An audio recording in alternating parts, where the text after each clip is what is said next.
afternoon. It is 5:30 Central Time. And you know what that means? It is time for Happy Hour with Dr. Lisa. I am Dr. Lisa, your host. So happy to have the opportunity to speak to you all about my blog and podcast.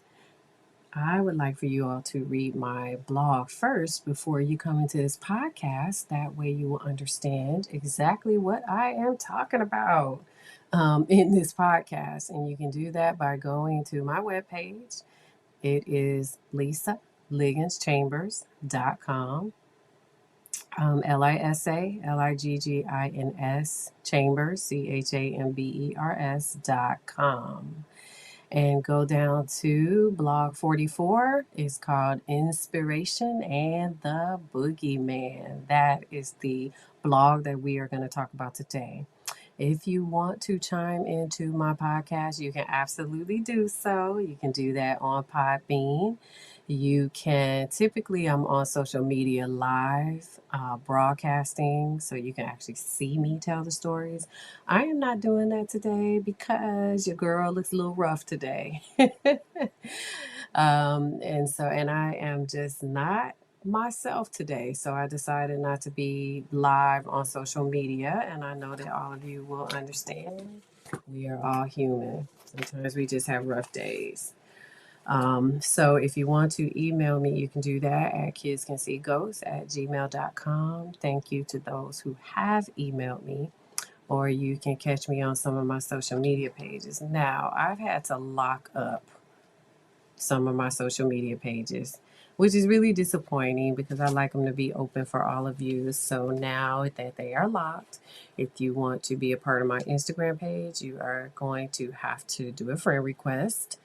And Twitter is actually still open, so you can go to Twitter and look at it, and comment and follow, and I will follow back.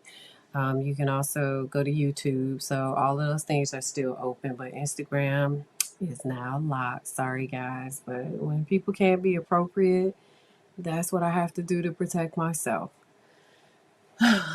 Okay. Um, I don't know if all of you are aware of this or not, but this month is actually Mental Health Awareness Week. That's me clapping, not an audio effect. um, so if this is the audio effect,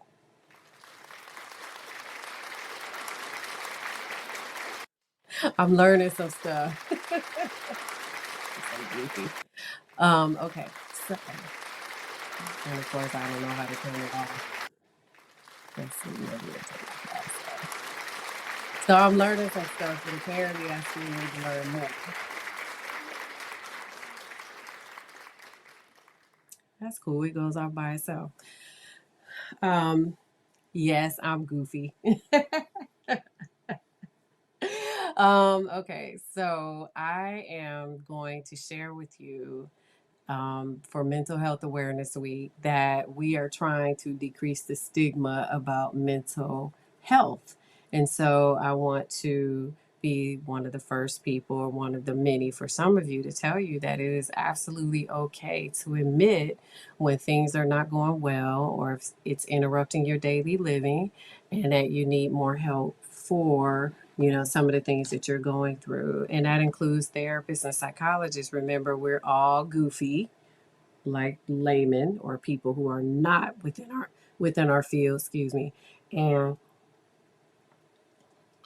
there are some of us who need help as well.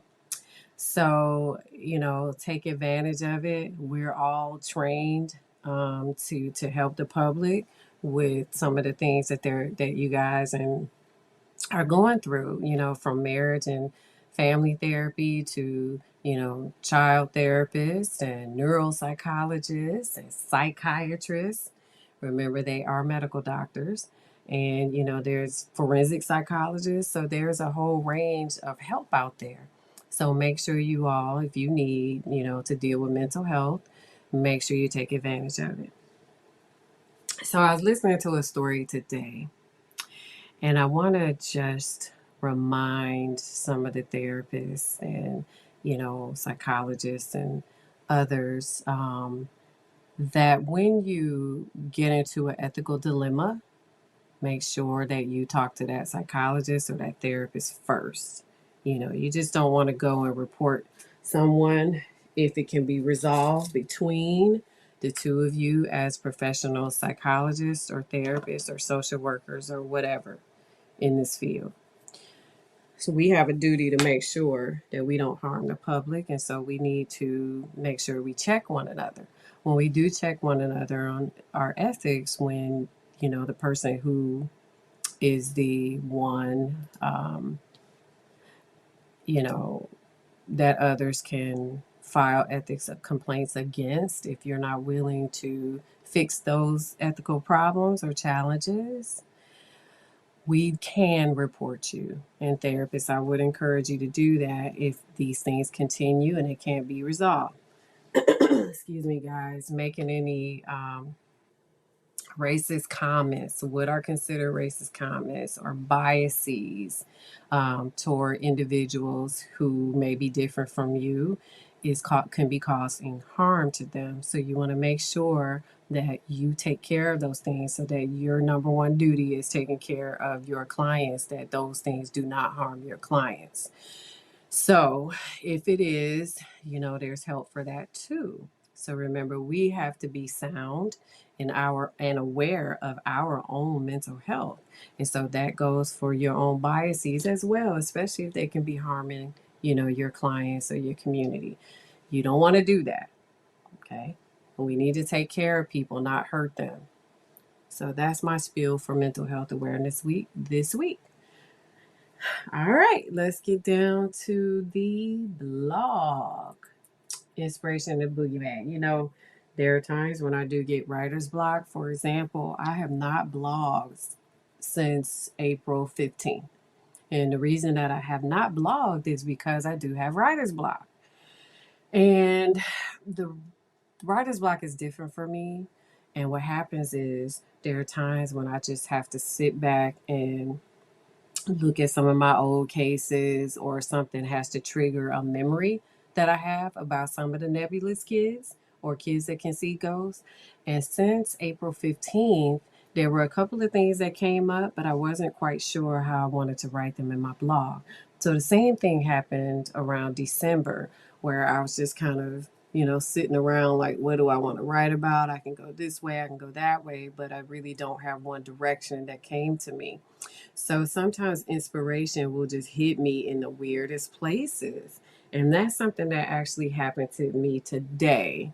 I was walking down the hallway, and I don't even know why I started thinking about this certain movie. And I was like, crap, I need to write about that because A, it was a good movie. And B, it directly applies to nebulous kids and what they can be going through with these things. So I started writing that up today. So that's what happened in December. And so I had writer's block, and then it is challenging, or it was challenging back then, after Christmas, because I couldn't put together something interesting for you all to read. And then I met Child I, and based upon some stuff that Child I said to me, I was like, oh, I've heard kids say that before. Child I had mentioned the Boogeyman, and then bam, I started thinking, oh, I remember this kid saying that to me, this kid calling the ghost the Boogeyman, this kid saying, something about Freddy Krueger being the Boogeyman. And I was like, okay, let me think. Okay, how can I write this out? Because it's not like it was every kid, but it was quite a few that described some things that they saw similar to the Boogeyman. So out of the blue, I was like, I know what I'll call my blog. This child inspired me, so I'll call it Inspiration and the Boogeyman. And so that is why I wrote it. And then sometimes when I'm reading comments that you all make and other questions I get on social media and stuff like that, and I'll go, oh, yeah, I need to write about that too. But there are times when I can't think of anything. And so now I thought of something for May. So I'll be writing that down. In December, I started thinking, I wish I could just like open up my brain and reveal all of the memories that I have to, my audience, because it's so much. It's so much, but I still get that writer's block every now and then. And so sometimes when I do start thinking of stuff, like I remember I had told someone I'm gonna write about the boogeyman, and they were like, "Oh my God, what about the boogeyman?" And I said, "Well, I had a couple of kids talk to me about, dark figures, and some kids call them dark angels, older kids call them demons, but child I said to me it was like the boogeyman." And I was like, well, what is the boogeyman? I've been hearing about the boogeyman for years. When we were kids, they would tell us, oh, don't go out there because the boogeyman will be out there and things like that. And I remember, and some of my classmates from elementary school, long, long, long time ago in the 70s, will probably remember the Green Lady. Oh man, I wish I was live on Facebook right now because a lot of them are on Facebook and they go, yeah, yeah, yeah, yeah. We know about the Green Lady. So the Green Lady was kind of like our boogeyman, just a lady, if that makes sense. So we were all scared of the Green Lady. We thought that it was this witch or a demon witch that would come and snatch the kids. I don't even know who started that, but I'll tell you, we were all running from the Green Lady. And so the boogeyman, or that term, or that caricature, has been around of some type of spirit or ghost or entity, has been around for a very long time. So when Child I said that to me, I thought, you know what? I have a few great stories about the boogeyman, including the Green Lady. Actually, I should write a blog about the Green Lady, and my friends would actually crack up. See how I get inspired by stuff? So there's a second blog right there. Okay. Um, And so a lot of these memories sometimes just come sporadically, like it just did. And then I'll tell the stories to other people so that I won't forget. Like I just told you guys about the Green Lady. And a lot of, my friends will say, oh, you got these really great stories. You should just keep telling them, and share them over and over again, because people will listen to them. So, as I sit around a lot of different people, at this point I was talking to Child I because Child I was there with another child who could see ghosts in front of me. So imagine me, I'm sitting there like, okay, these are actually two kids who can see ghosts. Okay. So Child I was the one that really, really wanted to talk a lot about this particular entity that was seen. And so before we got to talking about this dark entity, we were talking about God's angels.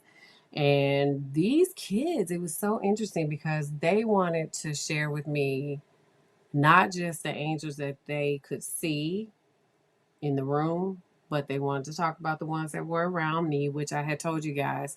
There are a lot of kids who've done that, and apparently there's still these angels are still around me. So the new kids that I'm meeting see them as well, which is good for me. Yay me, right? And so it gets fascinating to me because the kids said something about these angels that other kids have said to me, which is these angels here actually glow white. And then Child I said something to the effect of not all angels are God's angels. And, they know the difference. These two knew the difference because they were older kids. And I said to them, yeah, yeah, yeah, yeah. Kids have told me that before. It makes sense, that dark angels will have wings and stuff like that. And so, it's often very common for these kids to see angels, God's angels, as they describe them, and then they are telling me stories about them. So it makes me really, really happy, when they do that. And so I sat there and listened over and over again to some of the stories. And then Child I started talking about there's a boogeyman that lives in their home. And I said, well, what do you mean? First of all, be, just being an adult, I'm like, okay, what do you mean there's a boogeyman? And the reason I said that, too, is simply because you want to make sure our home is safe for kids when you work with them. And I didn't know if this was something fictional or a fact, right? And so I was trying to figure out if it was really a person, not a ghost, but a person who could be scaring this kid. But this kid, child I, was very adamant and said, no, no, no, no, no, no. There is a boogeyman in my house that's dark. And so when you think about the boogeyman, it's really described as a mythical creature, used by adults to frighten children. You all know why I got quiet? I kid you not. I am literally talking about this stuff, and my cat. You hear my cat? I broadcast live. My cat is literally staring up at. Now cats can be weird, right?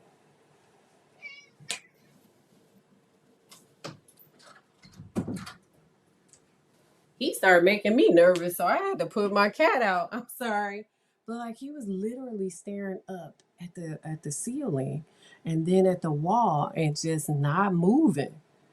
Have you ever had animals do something like that? So here I am talking about, you know, God's angels and stuff, and child I and another student telling me about the boogeyman, and here's my freaking animal sitting as still as ice, frozen, completely frozen, not melted, and then looking up at the ceiling, and then looking in the corners of the room that I'm in.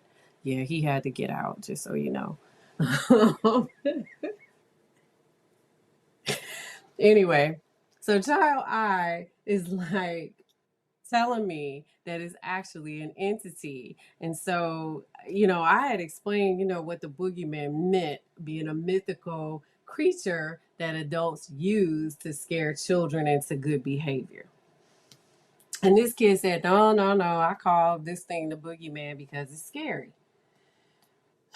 And so, this kid described what was seen as being dark, tall, and walking around their house.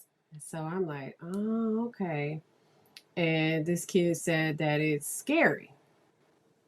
And that usually this kid will just sit and freeze while it's watching it walk around the house. So freeze meaning their body language, they don't move because it's scary. And so, you know, I had asked, is it different than a dark angel? Because I know demons as dark angels from little kids. This kid said to me, no, this is not a dark angel. This is the boogeyman. Well, as an adult, you and I know, because it's mostly adults that listen to me, you and I know that dark angels are demons and that demons can come in many forms, right? And so in my brain, I'm like, okay, child I is seeing a demon. But I didn't say that. I just let the kid call this dark angel the boogeyman. And so this boogeyman appears to child I periodically in the house, um, at random, at school, was down in the hallway. Um,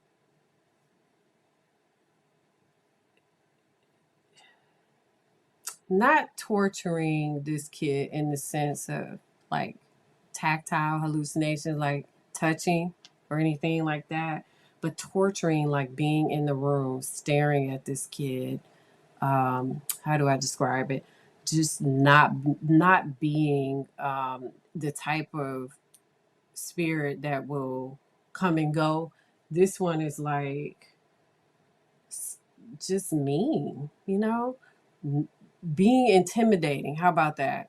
And so that's, I probably didn't say that much in the blog, but that's how,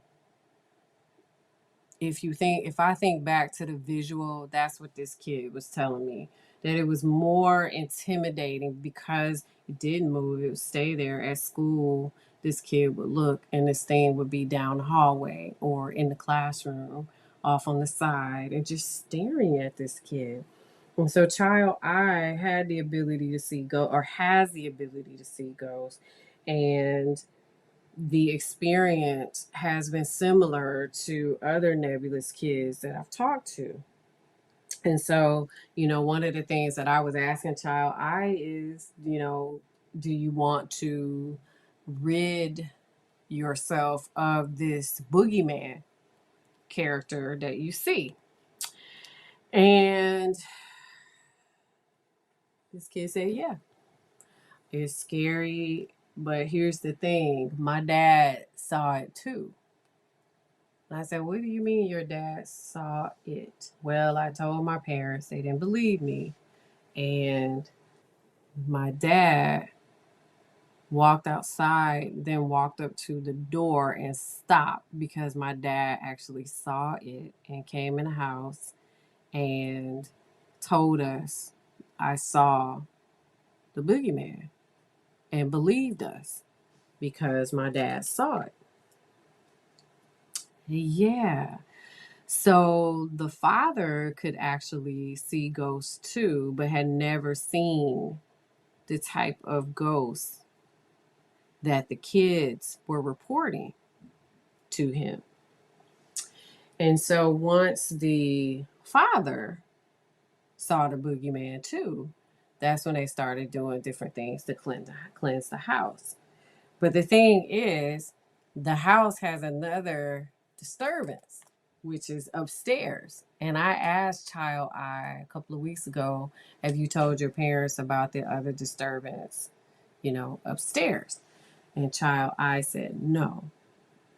So this is the thing, and it gets creepy. Okay. The disturbance upstairs is described as dark as well.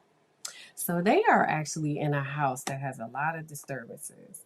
So upstairs, this entity is dark, and they said there are always a swarm of bees up there. And I said, really? And this kid said, yeah. And I said, wait a minute, hold on. I've heard of this before from another kid. You haven't, there's another ghost upstairs. You have another entity that's dark. And this kid said, yeah. And that's the reason that I don't go up there anymore. And I said, I'm not a professional. Um, when it comes down to why insects and stuff swarm like that. But I said, I've heard another nebulous kid tell me something about this a long time ago. So you see, some stuff will get triggered like that. And I said, what do the bees do? He said they swarm in a circle up there, and they're around that dark angel demon. And I said, really? And I said, did you have you told your parents? And this kid said, no, I just don't go up there because it's up there. And then another sibling said the same thing. So this is actually a house full of, people that can actually see ghosts. And none of them go up there because that dark spirit is up there. And there's a bee problem up there. And I said, if you rid your house of, you know, all of these disturbances, I bet that will go away. Now, I have a disclaimer, I'm no professional, but I've heard, and you know what? Now that I think about it, did you guys see the movie Candyman? Remember the bees with Candyman? See, I don't think people who write these movies make this stuff up all the time. I think these are some of these producers and writers can actually see ghosts themselves. Because if you ever saw Candyman was actually advertised with bees. Yeah. I think I'll tell child I that next time I see this student. But anyway, yeah. And so this kid and the family, you know, at least the kids, they won't go up there because they say it's a dark angel, and that's why the bees are up there with the dark angel. And so what I do with these kids is just gather a whole lot of information. And once the dad actually saw, quote unquote, the boogeyman too, the dad was able to really talk to the kids about, you know, what was going on, and, you know, how they're going to, you know, get rid of it, and um, talking to them about how they don't have to be scared of it. You know, they're going to cleanse the house. And so I think the parents had actually got some holy water and some sage, and said a lot of prayers, and, you know, put the Bible, start reading scriptures and stuff like that. Um, and so to try to cleanse their house. And actually, I haven't talked to them in a while. And when I do, I'll find out what happened. Um, Even though child I was a pretty articulate kid because of age, they still sometimes have a hard time articulating their words or what their experiences are and what's really happening. And so, a lot of times when they have that hard of a time, I'll go ahead and have them draw pictures, or I'll just sit back and listen and get really quiet, you know, so that they will feel as if they are being heard. And so, that was one thing that this kid said that the dad started doing, just starting to sit back and listen to them and not discounting their feelings. Now, every now and then you'll get a nebulous parent who will discount the feelings and the visions for their kids. And I think, and don't quote me, but I think that happens because they can actually see themselves and they don't want their kids to necessarily have that kind of gift. And so when it starts, or when they actually figure out their kids can do it, they get into a little bit of denial about it. And that's what I think is happening. So this dad, I say that because with this family, that's kind of how the dad was behaving. Like, no. And sometimes they don't want to see ghosts themselves. And that was the case for this dad. So I don't want to apply it to every parent, but I think that's some of what's happening with these parents. And so I asked this one to draw me a picture. Um, I will probably, if I can, if this kid lets me, I probably will put it up on my website at some point so you can see it. And so, what I look for in the drawings is actually just what it looks like. So, tell me the colors and the shapes. Does it have wings? You know, I don't give them any clues. I just give them paper and crayons or markers or pencils and say, here, draw me a picture. And then I ask them when it's over, hey, what's that? Oh, is that a wing?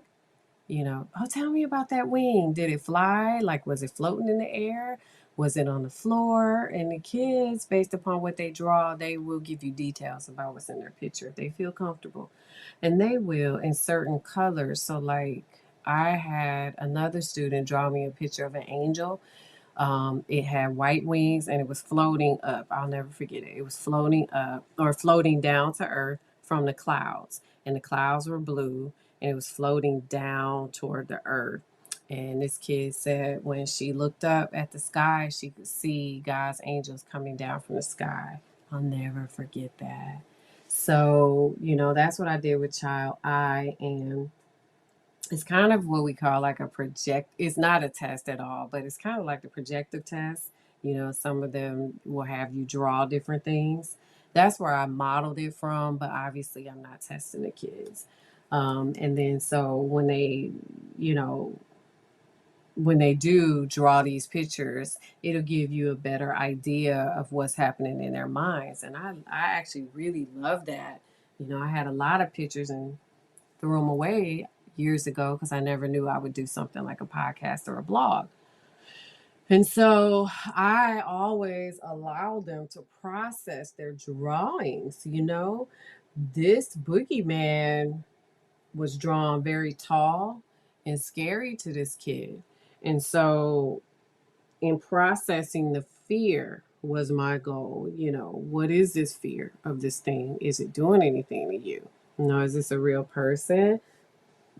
Is it a dream? Are you really seeing this? And when you see it, what are you doing? I mean, I've had pictures of, kids in the bed, and they'll draw me pictures of something, reaching over them at the foot of their bed. So, not to scare you, but I've had some really detailed drawings of what some of these things are. And so the boogeyman had wings. I think no, did not have wings, but I believe had on a hat. So those things are really important details. And sometimes, like when you get those details, you can kind of trace if you Google different things, like ghost wearing a top hat. I mean, a million things will come up about a ghost wearing a top hat. So then it makes the kids feel like they're not alone. Other people have seen this thing too, right? And so that's my goal, to make them try to feel as quote unquote normal as possible to get through the different feelings that they have about it. And so I had a couple of flashbacks with Child Eye, because some of the things mimicked some of the things that this kid saw in this boogeyman, mimicked some of the things that I've been through with kids before. And so I had a couple of flashbacks. So, number one, the top hat. I've had even adults tell me that they've seen, and I think I actually wrote a blog about this, dark spirits with top hats on. And I was just like, what in the world is going on with the top hats? And so I've had people talk to me about, seeing ghosts that have like balls and chains, around their ankles. Psych units, or when we used to do long term hospitalization of our mental health patients, would tell me, that they would see, dark angels that morphed into, something from their childhood, things like that. So I had a couple of flashbacks um, because at one point, let's see, there was one in the attic, one walking around the house, one in the top hat, and there was one more that Child Eye could see in the house that had wings. And so I remember when, excuse me, Child Eye was drawing the boogeyman, one of the other entities came up, and Child Eye said that this entity had wings. And I said, wings? Really? Something like that. And this kid said, yeah, wings. And then I sat there smiling about it and smiling about it, because remember, I hadn't had any nebulous kids in quite a long time until this year. And so I was smiling at this kid while this kid was telling me the story. And I actually said to this child, I said, hey, I haven't worked with nebulous kids, or kids that I call kids that can see ghosts, nebulous kids. I said, I haven't worked with any kids that see ghosts or nebulous kids in a long time, at least since, where are we, 2022? At least since 2018, between 2014 and 18 or 19. And I said, so I guess because you're telling me all of your ghost stories, here we go again. And this kid giggled and said, yep, I got a lot of ghost stories. This is a kid who constantly wants to tell me about different ghosts that this child can see. And so some of you get curious about, the race and gender of these kids. So I'll tell you, Child Eye is actually a boy, and Child Eye is African American. So you see how, and this Child Eye is not a client of mine or anything like that. So you see how sometimes, these kids actually aren't what you think that they are. And this is a very verbal kid, so it tells me everything. So I can't wait to hear more about, this child's experiences with, the different ghosts. And what I hope is that the home is better now for these kids. That's what I hope. So, blog 45 is actually starting from this year, which is great.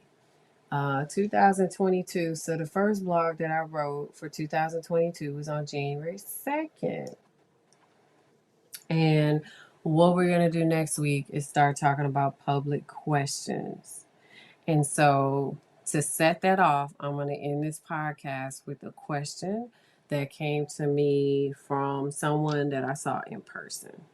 And they said, I just, I feel like my kid can see ghosts, but I don't know what to do about it.